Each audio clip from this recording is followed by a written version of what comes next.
Nigerian students recorded the highest student visa approval in 2 years, from about 8,884 in 2019 to 43,200 by 2022, a rise of 415.3% in 2 years. This was disclosed in a report contained in the Times on Monday, titled "Huge Rise in Non-European Union Migrants to Britain." The report stated that the main driver of the sharp increase in work-related immigration since 2019 came from migrants from outside the European Union. The report stated that the number of foreign students also soared last year, hitting a record high of 416,000, up by more than a half compared with 2019. So let's look at the impact of this development on the nation's education sector.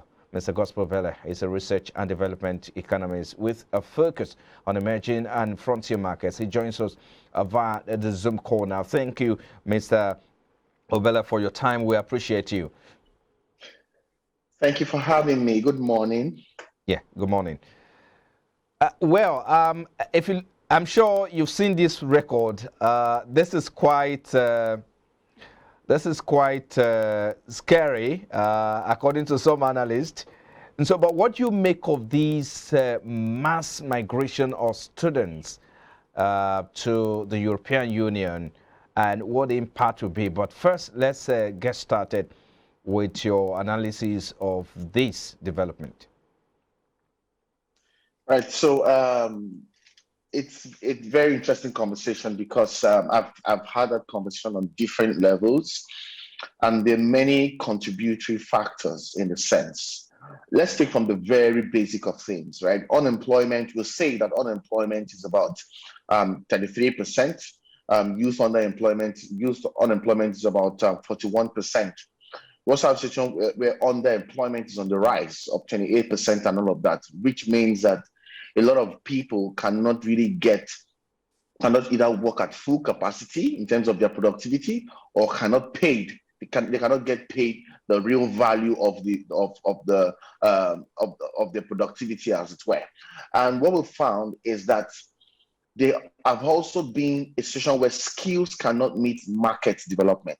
All right, so there are a lot of growing and evolving skills. And as much as people say there are no skills, people don't have skills, there are people also who have skills, but the market is not ready to absorb them.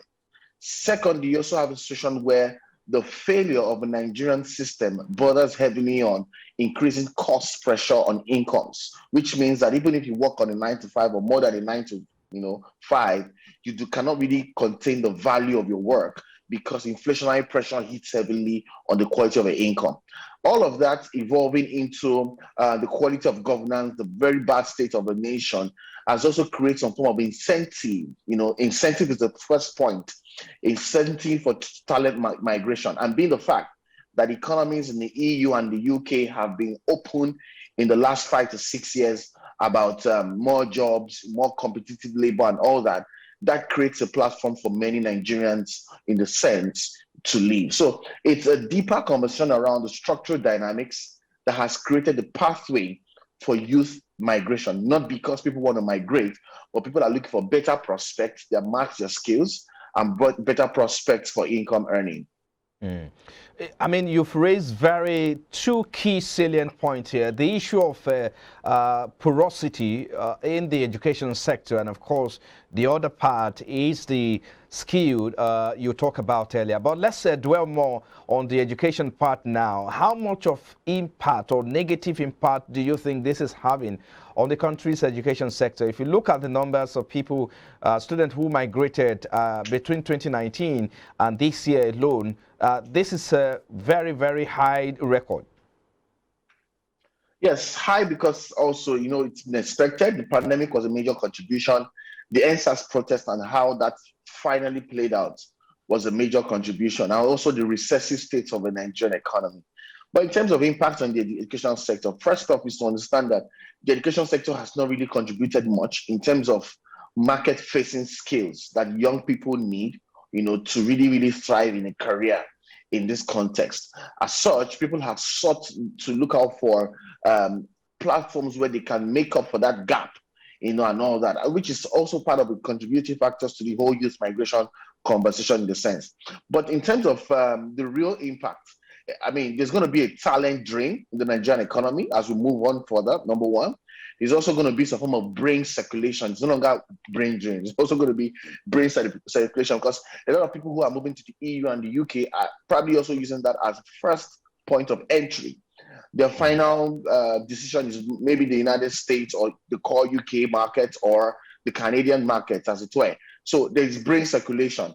There's also where Nigeria may not be able to build the necessary human capital pool, all right, for the right reforms that are required for productivity. And also to state that nobody's taking responsibility between the quality of skills that are being churned out in the education sector. And markets are developed enough to create the right markets for productivity and revenue earnings to match those skills. So it's a mix.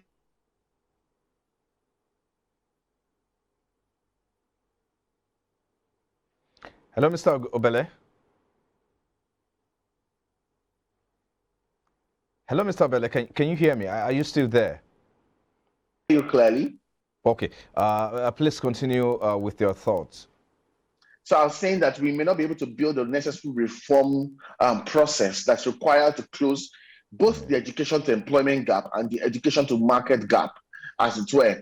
And that's because within the next 1 year, there's so much distractions around pre-elections and the politics of the Nigerian economy. So, I mean, quite honestly, we are going to see those numbers worsen this year because of the risk or the perceived risk of what the political economy is going to look like in 2023. But if you look at this mass migration, if you tie it around in terms of money value, how much do you think the country is losing?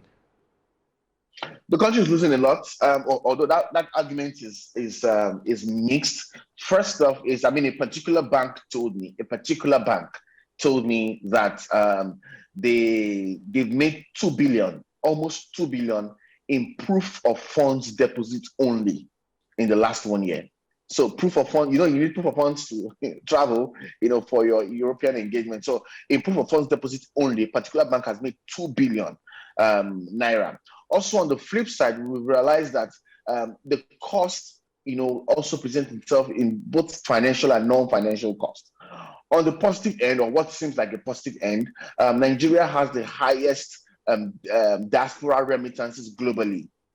So Nigerians in diaspora has been doing almost to the tune of $29 billion in diaspora remittances. And that's a lot of money, moving from the developed or developing economies or more advanced developing economies to the Nigerian economy. But those monies are moving directly to people's pockets, family members and all that. The government doesn't have a cut in it, which is another opportunity for foreign investment or foreign exchange earnings. But then again, that argument can be flipped opposite in the sense that those monies people are making abroad could have easily been made here if you had industrialized the economy, if the economy were more productive and people were gaining more value for their time and skills. So there's also a risk of capital flight in a sense and all of that. So these are the emerging conversation in terms of financial implications for the Nigerian economy. It's a mix of positive and negative, but the negative in a way far outshines the positive when you look at it from the capital flight perspective. I mean, talk to us more about this gap between having to churn out skills that we're churning out from our education, that the education system is churning out into the system, and of course the gap that has created between the demand in the labor market. I mean, what can you say about that? Yeah, so interesting about I think 2017, 2018, we did a research project on education to employment, and we did a demand side and supply side study. On the supply side study, a lot of professors, a lot of academic planning units in universities do not have an idea of what skills the marketplace needs, enough for them to begin to reinvent and improve the quality of curriculums and training that goes into the BSc programs, the polytechnic programs, and all of that. Professors and people in the academia are not aware. Even the Ministry of Education, the state universal education boards are not also aware of what skills are required. And to make it worse, 70% of parents are not aware of the skills their young adults need to thrive in the new economy and all of that. So that's the demand side, that's the supply side risk or gap. Now, on the demand side gap, we've also seen a situation where employers who really want to employ or hire people for competency reasons do not really know how to hire for competence. So the process of hiring for competence or the process of hiring is certificate driven. And what happens when it's certificate driven is that you get to lose value because you likely get to hire the wrong person, instead of hiring the individual who can really get to do the job well based on their skill sets. And the process of testing for competence has been very, very myopic and conventional. Think of a company trying to use aptitude test for close to 100,000 graduates. You can't use one solution to test for the level of competence of 100,000 people who are created uniquely in their different capabilities and skill sets. All right. So the conversation is not just that the universities are not churning out skills for the marketplace. That's a very weak argument. The conversation is both the marketplace and the universities do not have an idea of what is required to onboard correctly for competence. And that's where the conversation should start from. Those are the risks we've been dealing with per se. I mean, in the mid-90s, Nigerian universities, especially the first generation ones, attracted students from Cameroon, South Africa, including Kenya, and even Ghana, the neighboring countries here. So we saw foreign lecturers flooding into the country at that time. I mean, what went wrong, really? Where did the country miss it in terms of the quality of skilled students or graduates that they churn out, and then having to meet up with what is required by the labor market? So one thing that definitely went wrong was that the world evolved and Nigeria never evolved. And it's just a norm. When changes happen and you don't also change or you don't adapt to those changes, every other element that has sort of stayed comfortable with you would leave you and move on as well. So the world moved on, but Nigeria did not move on.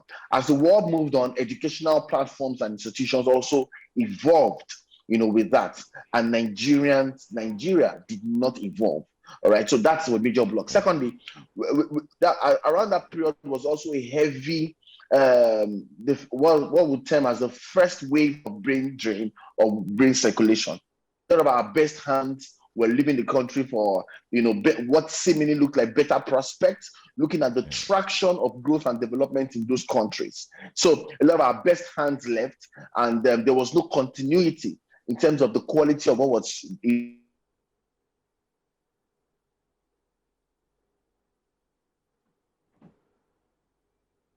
Mr. Bele?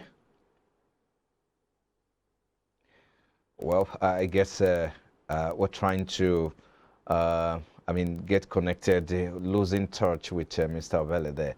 Mr. Bele? I can hear you clearly. Okay, go ahead, please.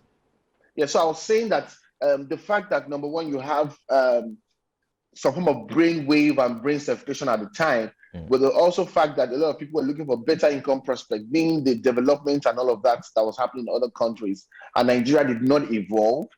Those two patterns led to a disrupt or a collapse of the education to an employment narrative, hitherto since then. And since then, we've not been able to put in the right reforms to catch up.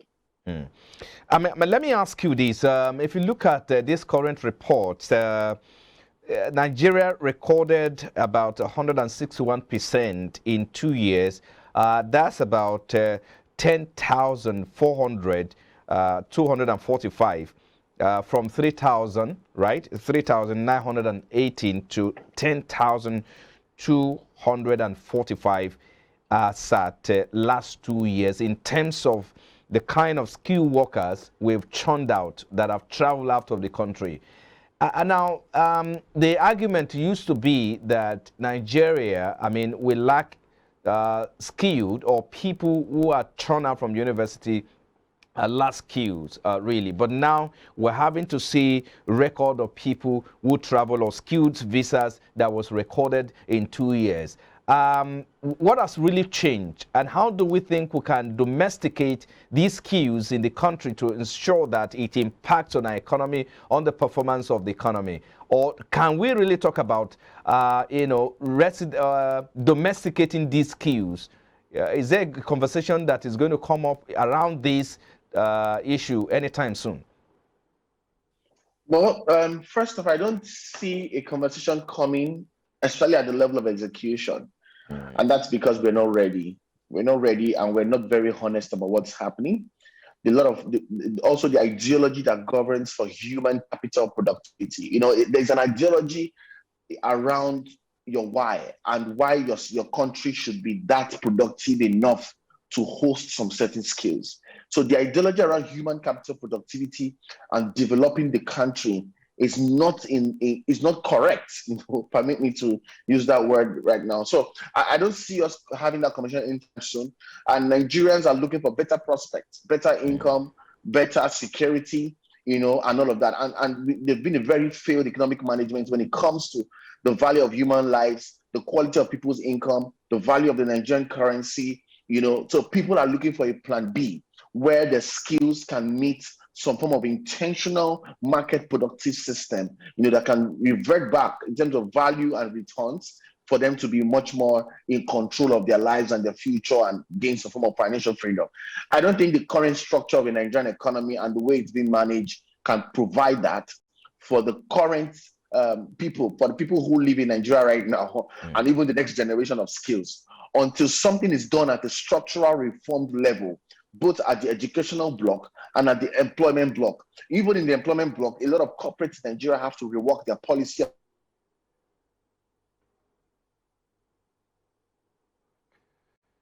I think we're trying to lose touch, lose connection. That needs to happen. Okay. We have you back. Okay, just before I allow you to go, you talk about brain circulation and of course brain drain. Can you explain the difference to us and which one is more favorable to any economy? No.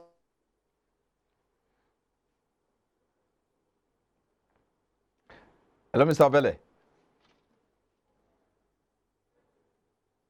Hello, Mr. Abele. Oh my, I guess, do we have you now, Mr. Abele? I'm here with you. Can you hear me, please? Okay. Yes, we have you back now. Yeah. So I was saying that none of them is good. One is just a nicer lingo for the other one, and they actually mean the same thing. But people use the context of brain drain when people leave a country to another to settle there. Right. And they're adding value in terms of human capital productivity. But now people are beginning to realize that people don't just leave from country A to country B.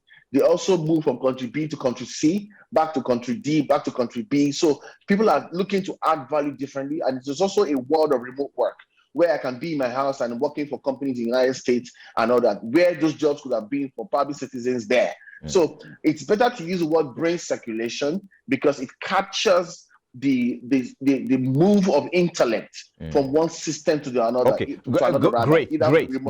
Just in a moment, 30 seconds. What should be our conversation? What should lead conversation if we have to bring this issue to the table in the coming days to find a way forward quickly?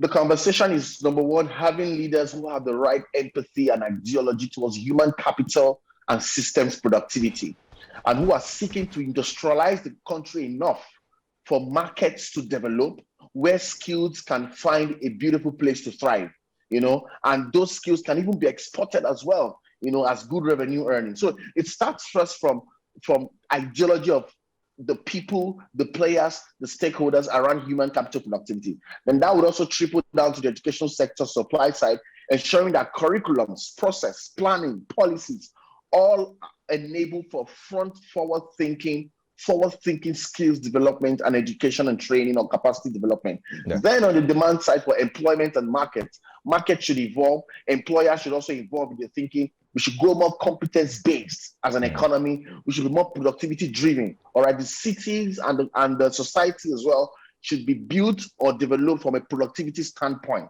meaning that internet should be affordable, homes should be formal and affordable yet productive, and all of the dynamics that would help people to be productive. It has to be that every Nigerian must be productive as a Nigerian living in Nigeria. Until we can achieve a critical mass of that, we cannot overturn that as good returns in terms of financial returns, development returns, or Nigeria being the destination for other people to come to and say, I want to work and do business here.